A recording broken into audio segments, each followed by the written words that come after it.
They told me to come home, for Christmas, of all things. After 8 years of silence. 8 years of being the invisible one, the forgotten daughter, the girl who was never enough. They thought I was still the same. That I'd come back quietly, sit at the far end of the table, and swallow the same old shame with a smile. But what they didn't know, what they never bothered to ask, was who I'd become. I built a life from the pieces they left behind. I turned silence into skill, pain into power. And this time, I didn't come home with empty hands. I came with everything they said I'd never have. If you've ever been the outcast, the overlooked, the one expected to stay small, this story is for you. At ErasedMe, we share stories that echo the truth too many try to silence, stories of betrayal, strength, and the quiet kind of revenge that doesn't need shouting to be heard. So if you've ever had to choose between your family's approval and your own peace, hit subscribe. Because sometimes, the best comeback is simply becoming everything they said you couldn't. My name is Leah Kim. I'm 31, and 5 years ago, I packed my life into 2 suitcases and left Seattle without saying goodbye. I didn't slam the door or leave a dramatic note. I just vanished. Now I live in Brooklyn, in a 2-bedroom condo with high ceilings and morning light that spills like honey across my kitchen floor. I'm a systems architect for a cybersecurity firm, quiet work, but high stakes. My team trusts me with the things that keep international banks from collapsing overnight. Funny, isn't it? I protect things for a living, but no one ever protected me. Growing up, I was the quiet one. The girl who read manuals for fun, who rebuilt the family computer after my brother spilled juice on it, without thanks. My parents barely noticed unless I was in the way. Dylan, on the other hand, was the sun around which everything orbited. Football trophies, straight teeth, loud laughter. He could do no wrong. I used to think maybe I was the broken one. That if I just tried harder, smiled more, talked less, needed nothing, they'd see me. Love me. But the truth is, you can't bloom in a garden that never watered you. So I stopped trying. I poured myself into code instead, because at least logic never lied. And for years, it worked. I had peace. Silence, yes, but peaceful. Until last December, when my phone rang, and the name on the screen pulled me straight back into a story I thought I'd already ended. It was a quiet Wednesday evening in late October. I had just settled into the corner of my worn leather couch, a bowl of leftover curry in my lap, when my phone buzzed. I almost ignored it. Nobody calls me without texting first. But then I saw the name, Rachel. I hadn't heard from my cousin in years. She was the only one in my entire family who ever bothered to ask how I was doing after I left. We weren't close, not exactly, but she remembered birthdays, sent the occasional meme, and once even mailed me a book she thought I'd like. So when I saw her name, I picked up. Leah, she said softly, like the word was fragile. Your parents, they've been asking around. They want you to come home for Christmas. My fork stopped halfway to my mouth. For a moment, I said nothing, just let the words hang in the air like fog. Now? I asked finally. After 8 years of silence? They seem serious this time, she said. They've been asking everyone for your number. I figured you should hear it from me. I murmured a thank you and hung up. The curry had gone cold. I stared at the wall as memories came back, sharp as glass, birthdays forgotten, silence at dinner, the way my mother used to introduce Dylan as our pride, and me as quiet but good with computers. Now they wanted me back. But I wasn't sure if I even remembered how to open that door again.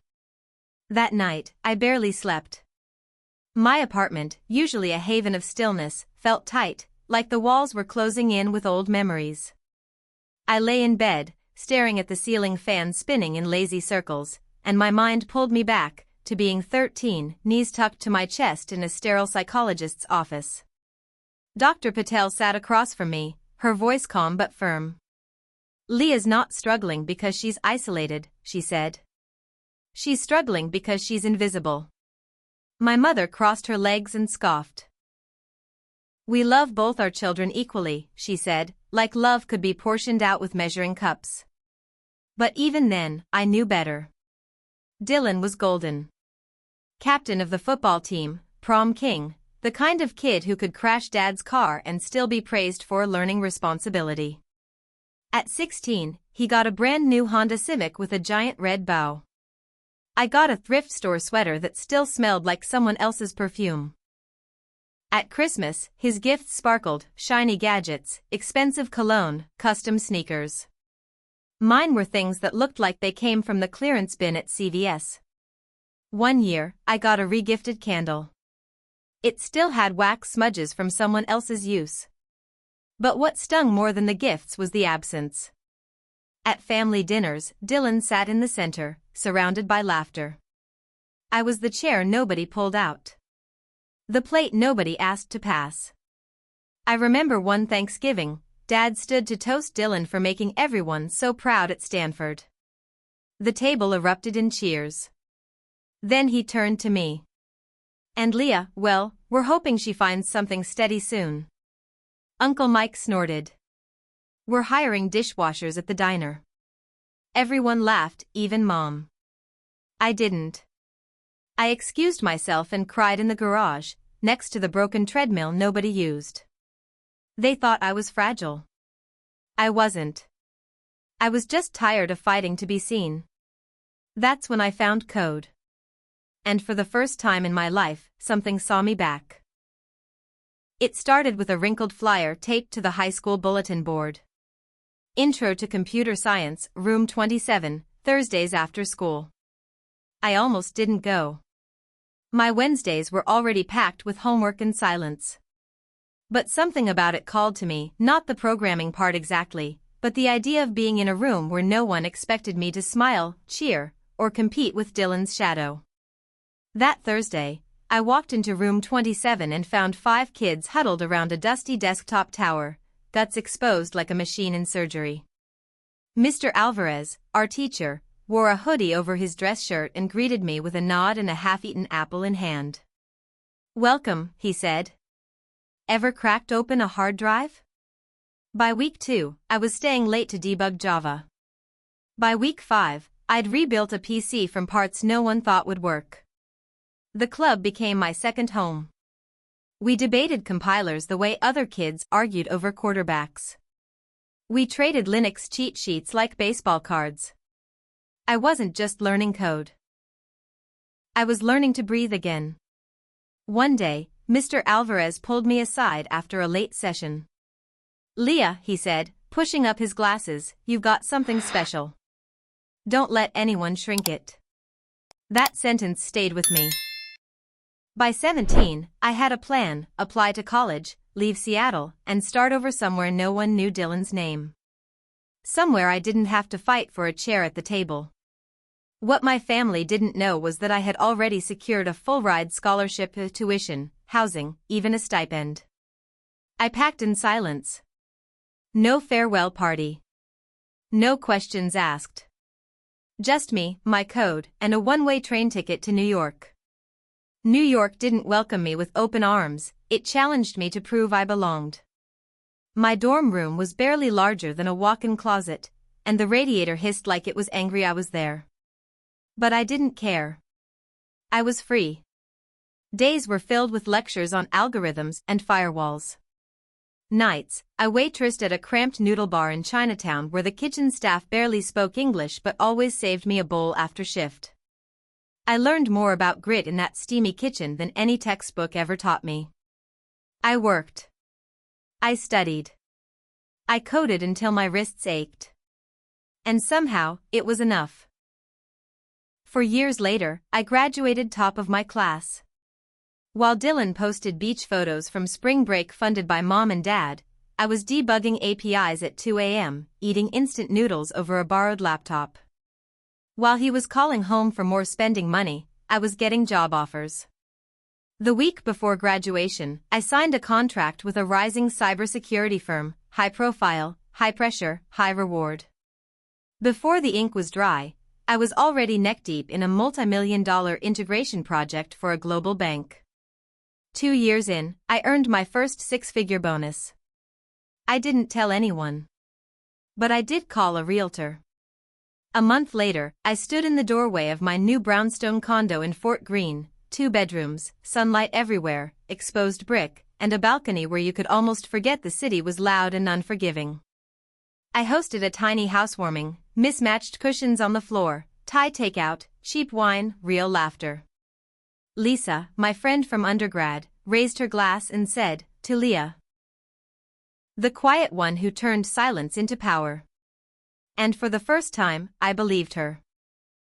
2 weeks before Christmas, I wrapped the last of the gifts in brown craft paper and gold twine. Each one had a handwritten tag. Simple, thoughtful. I even packed an extra scarf for Mom, soft gray cashmere. She always said she hated the cold. I drove the 6 hours to Seattle alone, watching snow accumulate on the windshield like years of things left unsaid. When I finally turned onto my childhood street, the houses looked smaller, sadder. Our old home sagged under winter's weight, peeling paint, flickering porch light, hedges grown wild. I rang the doorbell with a shaky hand. The door creaked open, and there she was. My mother blinked. "Wow. It's really you." She gave me a quick, stiff hug, the kind you give to someone you once knew but aren't sure you still like. Inside, the air smelled of old wood polish and that same dusty bowl of potpourri that had sat on the coffee table since I was 12. The room went quiet when I stepped in. "Well, look who finally showed up," someone muttered. "Is she wearing sweats?" another whispered. I wasn't. I wore black slacks and a tailored coat, quiet luxury. But clearly, that meant nothing here. Then Dylan stepped out of the kitchen, all charisma and loudness. "Everyone, this is Mia, my wife," he beamed. And he patted her belly. "Your future niece or nephew." Polite applause. I smiled, offered congratulations. He turned to me. "Still coding in a basement somewhere?" "I work in tech," I said calmly. "Enterprise systems." He smirked. "Sounds fancy for fixing printers." I didn't rise to it. Mom clapped. "Dinner soon." "Leah, put your things down. Dylan's using your room now, you'll be on the couch." Of course I would. Aunt Nora cornered me at the punch bowl. "Your brother's starting a business." "Visionary, that one." "And you're still doing computer stuff?" I nodded, gripping the glass tighter. I was back. But I wasn't theirs anymore. Christmas morning came the way it always had in that house, chaotic, noisy, centered around Dylan. He and Mia barreled down the stairs like kids, laughing too loudly, tearing through gifts stacked like a department store display. Their pile stretched across half the living room. Mine sat neatly on the side table, 3 boxes, wrapped with care. They opened theirs first. Designer diaper bag. Matching cashmere beanies. Personalized baby journal. Thoughtful, intentional. Mia actually teared up. "Leah," Mom said, holding up her new handbag. "These are beautiful." I smiled. I wanted them to feel like they mattered. Then came my turn. "Oh no," Mom gasped, too loudly. "Leah, we completely forgot." Dylan snorted. "Just like when we were kids. Don't cry this time, okay? You're an adult now." Laughter. Familiar. Cold. But I didn't cry. Something inside me didn't shatter, it hardened. I reached into my purse and pulled out a keyring. "Actually," I said, voice even, "I already gave myself a gift this year." The brushed steel key caught the morning light. "What's that?" Mom asked. "The keys to my new place," I said. "Closed on it last week." Dad blinked. "You bought a house?" "A condo. Fort Greene. 2 bed, 2 bath. "With what money?" Mom asked, half laughing. I looked straight at her. My job. We just licensed a cybersecurity framework I built to an international bank. My cut was $150,000. After taxes. The room froze. Dylan's mouth hung open. Mia looked like she forgot how to blink. Wait, Mom said, what kind of job pays that? I told you, I work in tech. I build enterprise security systems. For Fortune 500 clients. Dad leaned forward. You've been making this kind of money? For years, I replied. Just never saw the point in explaining it. That was the moment everything shifted. Mom's eyes sparkled, but not with pride, with calculation. Sweetheart, she cooed, you should have told us. We're so proud of you. And just like that, I saw it. Not love. Not respect. But opportunity. I barely made it upstairs before they started whispering. Urgent, hushed voices drifting up the staircase like smoke. When I came down, my suitcase already zipped, their faces were too smooth, too ready. Before you head out, Dad said, stepping forward like this was casual, we wanted to talk about Dylan's business venture. Dylan smiled with the ease of someone used to getting exactly what he wanted. It's a great opportunity, he said. You'd be getting in on the ground floor. How much are you asking? I said flatly. Just $200,000, he replied. I mean, for you, that's nothing, right? I stared at him. My brother. The boy who once threw away my science trophy because no one likes nerds. The man who still called what I did help desk stuff. No, I said. The room fell silent, the kind of silence that hisses between the cracks of plastered-on smiles. What do you mean no? Mom snapped, voice rising like steam. I mean, I'm not giving you money. But we're family, Dad said, like that word had weight. I folded my arms. Where was family when I had to figure out housing the day after graduation? When you paid for Dylan's college but left me to waitress for rent? That was different, Mom said quickly. We didn't have much then. You had enough for him. Dylan showed promise, she snapped, then caught herself. I mean, we thought work would suit you better. I laughed, short, tired. Parenting isn't about gambling on who might make you proud. Dylan exploded. You selfish brat. After everything this family has done for you. What did you do? I asked quietly. Feed me? That's not charity, that's your job. I picked up my bag. You'll regret this, Mom called after me. But I didn't even look back when I said, no. I really won't. I walked out the front door, past the rusted porch light, down the cracked driveway. The cold air hit my lungs like truth. For the first time, I felt completely free. Back in Brooklyn, I poured myself a glass of wine, slid open the balcony door, and stepped into the quiet hum of the city. The skyline blinked like a heartbeat in the distance. I took a long sip and let the chill remind me that I was home. My phone buzzed. Sorry about them, Sarah texted. I smiled. She didn't have to say more. Don't be, I replied. Best gift they ever gave me, freedom. She sent back a laughing emoji and a gif of someone dancing in their pajamas. I laughed out loud, alone, but not lonely. The next morning, my inbox overflowed, not from clients, but from cousins I hadn't heard from in years. How could you abandon your family? Dylan is trying to build something, why won't you help him? Your mom says you've changed. You used to be sweet. One by one, I blocked them. No hesitation. Except for Sarah. She called that afternoon. Your mom's calling everyone, she said. Says you're rich and cruel. Of course, I said, stirring my coffee. Because admitting the truth, that the daughter they ignored built something, would ruin their favorite story. Sarah paused. Are you really okay cutting them off? I looked around, my space, my peace, my rules. I cut them off 8 years ago, I said softly. This just made it official. That evening, I met my friends at our favorite wine bar. Old brick walls, fairy lights, and mismatched chairs. We toasted to messy starts and clean breaks. To chosen family, I said, raising my glass.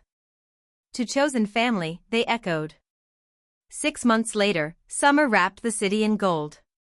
I sat barefoot on my balcony, coffee in hand, watching the streets of Fort Greene come alive with joggers, dog walkers, toddlers chasing pigeons. The kind of quiet chaos that made New York feel like home. Work was thriving. I had just been promoted to head of engineering for a major AI security project. My boss called me into her office, handed me a bottle of champagne, and said, "You earned this. Welcome to the top 1%. Later that night, Ethan, my partner, brought takeout and lit a candle on the balcony. "Let's buy a place," I said between bites. "Somewhere with a yard. Maybe even a dog." He smiled. "You're thinking roots?" For the first time, I nodded, yeah. My phone buzzed. Another message from Sarah. "Your mom says you must be a drug dealer. She can't imagine how else you'd afford your life." I laughed so hard I choked on my wine. Let them spin their stories. I'm living mine. Sometimes I still get messages, from distant relatives, old family friends, even Dylan once or twice. I delete them all without reading. The room they once kept me out of? I built my own. And the silence they left me in? I turned it into structure, logic, and strength. If you've ever felt invisible in your own family, if you were ever made to shrink, this is your reminder. You don't need permission to choose yourself. Build the life that reflects your worth, not their expectations. And if this feels like your story too, I see you. In the story of Leah Kim, we witness a quiet revolution, one not sparked by anger or revenge, but by the unshakable courage to choose truth over illusion.